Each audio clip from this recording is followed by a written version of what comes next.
Jack here, JBF Music and Guitar Lessons, back with some quick guitar trick goodness for you. Question, do you recognise any of these lines?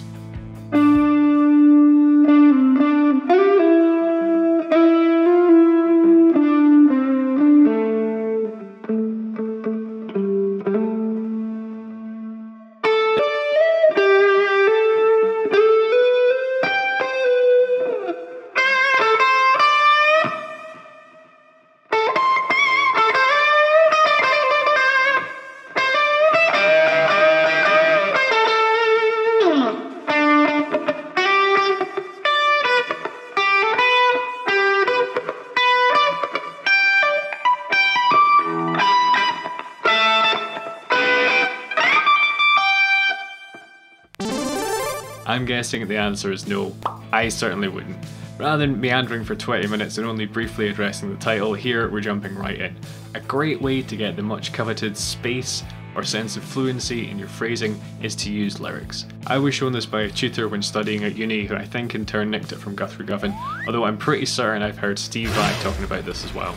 I'm going to use 4 examples of how you could go about doing this. There'll be a jam track in this video, check the timestamps for that sort of thing, if you want to put some of this into practice and try it out for yourself. The tabs, PDF, PNG and guitar profiles are up on my patreon.com/JBF Music if you want them. If you enjoy this no nonsense straight to the point approach, feel free to do the old subscribe and enable all notifications thing. If you fancy leaving a like, that would be great. It does really help out the channel's growth, and it'll also mean this video tends to pop up more in searches, which makes it easier for other players to find. But let's just crack on, eh?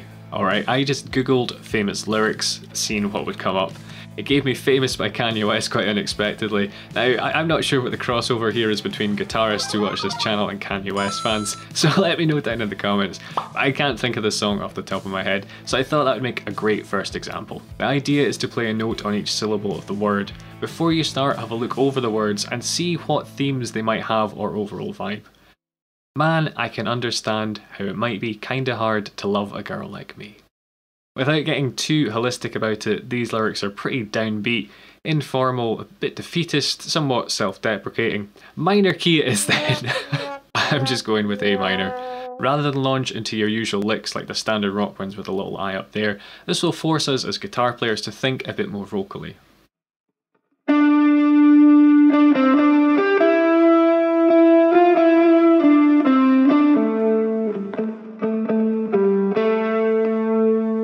Okay, that was a pretty basic line with not much going on in terms of note manipulation. I just picked them all. So what we'll do is add in some of those things in a way which should help the emotive content, for lack of a better phrase.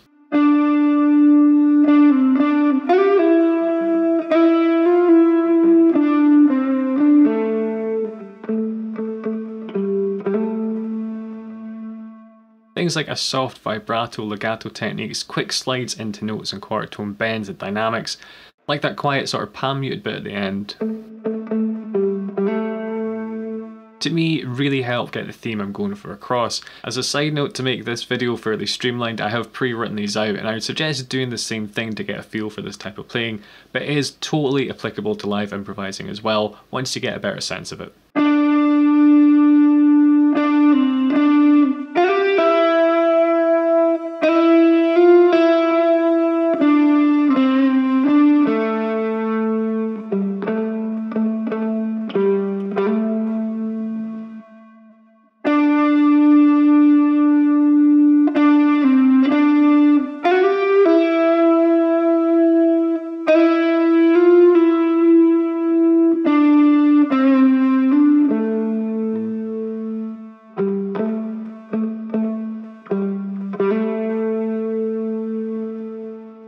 Unlike the last line, the next example here, I don't think anyone won't know. Is this the real life? Is this just fantasy?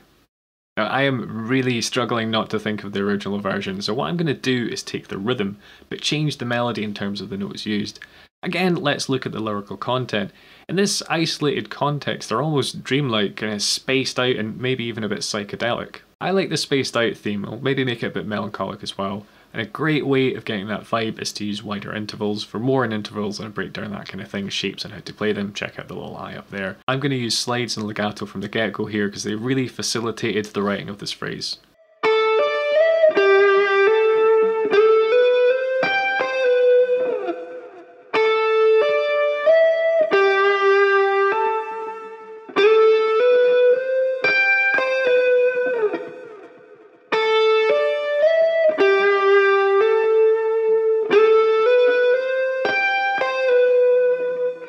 So you can hear those far apart notes, especially with the tap.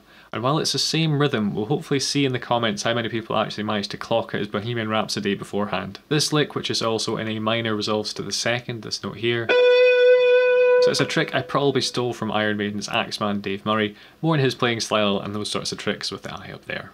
Example number 3 here. I'm going with David Bowie's Moonage Daydream. The idea here was that Bowie's supposed to have had constructed these lyrics from kind of snippets of words and sentences and just moved them together. How true this is, I don't know, so please correct me if I'm wrong. But the principle remains the same, that even arguably meaningless lyrics, quite vague ones, or at least ones that are heavily open to interpretation, can still be utilised in this method. The lyric is, "Keep your mouth shut, you're squawking like a pink monkey bird, and I'm busting up my brains for the words." This is actually personally one of my favourite Bowie lyrics. That's the main reason I wanted to put it in. Now, if I kept with my holistic approach, I'd be tempted to go with a somewhat of an atonal thing, you know, just kind of random notes. But to outline more ways of applying this, I'm going to kind of use it in a blues rock sort of style. I'm also going to take the lyrical content in a slightly more literal way. Hopefully that will make sense when we break it down.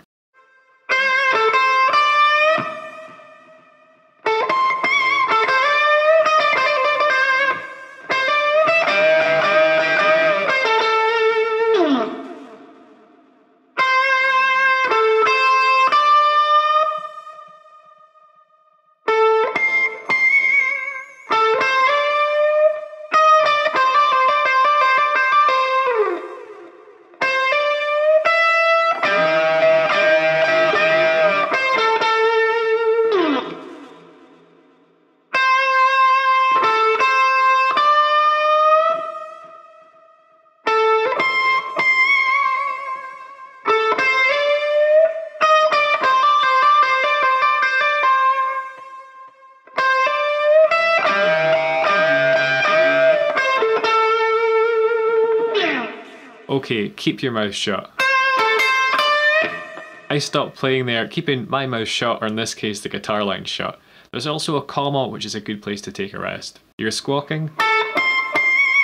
I'm hitting pinch harmonics, or at least kind of partial pinches, on the squawking. You could do a really unruly vibrato, you know, kind of bends, or any sort of noise.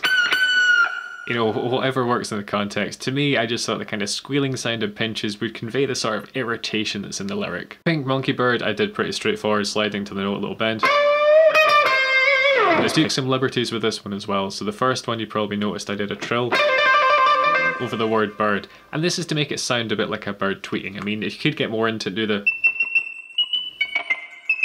all that kind of stuff, but to keep it a little bit more grounded, I thought a little trill is a wee bit like a bird song. And this is one that the eagle-eared among us will have already noticed. Instead of just doing and I'm, I kind of broke I'm into 2 syllables, more of an I-um.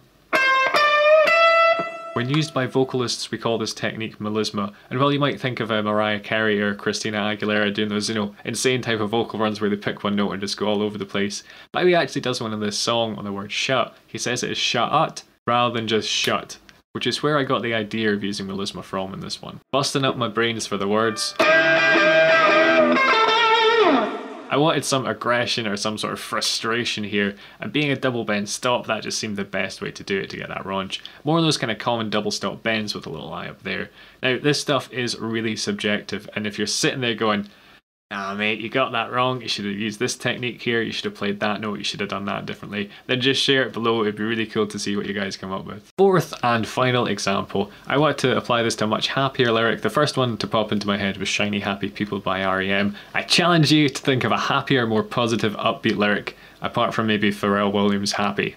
So here we have Shiny Happy People holding hands. Shiny Happy People holding hands. Shiny Happy People laughing. I still think that's happier than Pharrell's because I'm happy, but hey, it's subjective, I suppose. Again, this is really tricky for me to forget the lyric, but what I thought would kind of suit it would be an upbeat indie pop, like a Mumford and Sons type thing, or, you know, the DIY store adverts you get where there's like a ukulele and just something upbeat. So the easiest way to make something shiny and happy and upbeat is to use a major scale, more specifically a major arpeggio, and that's exactly what I did here.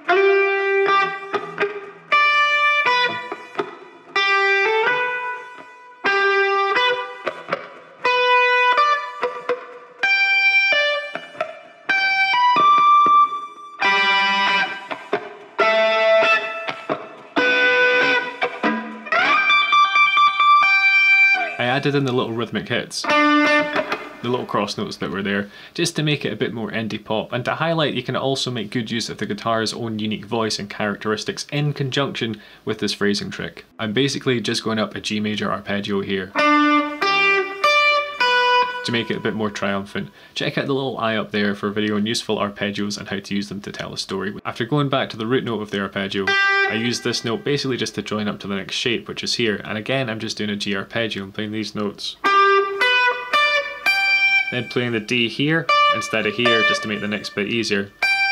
And again, this tap bit. Oops. There, that was a bit better that time. Again, this is just an arpeggio. What I then did was use some double stops. Now, I'm probably thinking about This Must Be the Place by the Talking Heads, if I'm perfectly honest. I think that tune kind of encapsulates this kind of happy, nice environment in a really nice way. And these double stops, again, I'm pretty much just outlining a G. That's what we got here.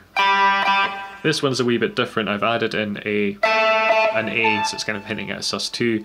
Then here, when I'm using this 6th interval, if you think of your G major bar chord, it's just that, using those two notes.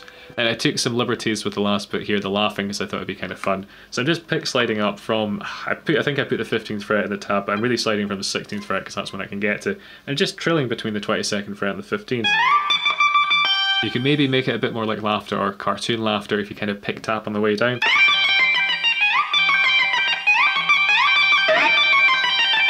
Sounds like a kind of evil 16-bit video game boss mocking you. So I'm taking huge liberties. You could call it melisma, but basically I'm just trying to make an effect on the guitar that sounds a bit like laughter, like a cheerful laughter sound rather than that kind of mocking one. Which is the same idea as how I did the squawking in the blues lick with the pinch harmonics. Okay, here's a basic loop with some lyrics up on the screen if you want to give this a go for yourself in real time, or if you want to craft some of your own slightly more meticulous lines.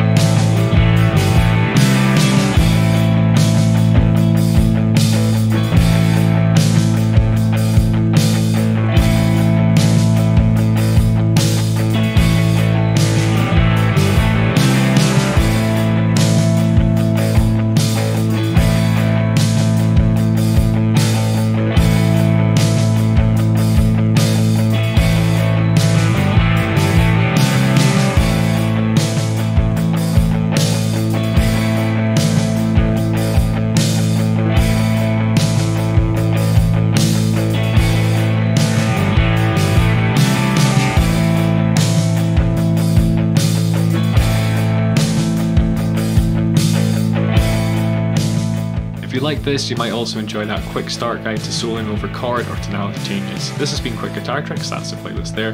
But yeah, hit subscribe to keep up to date with the channel, share this on social media, leave me a comment, check out the tabs on my Patreon, and enable all notifications by ringing that little bell on the side if you feel so inclined. Cheers guys.